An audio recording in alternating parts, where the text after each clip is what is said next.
It is really important that everything is in place immediately after harvest to ensure that the quality of the crops is maximised.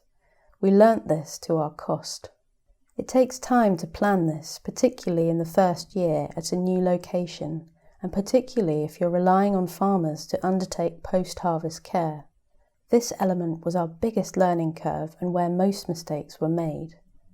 We had a different venue for each of the 3 harvest years of grown in Totnes, and each time there were different aspects to consider.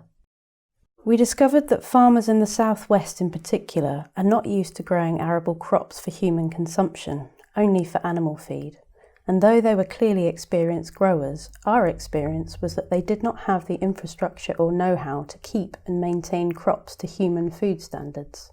Instead of being in a clean, purpose-designed barn, grain would be dumped straight from the combine harvester onto a dirty, mixed-use barn floor, open to vermin, birds, dogs, and other uninvited guests.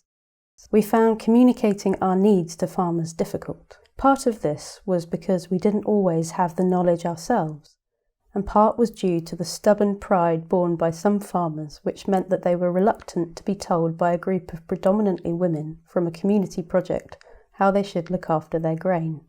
As the enterprise progressed over the years, we took control of more and more of the post-harvest care aspect.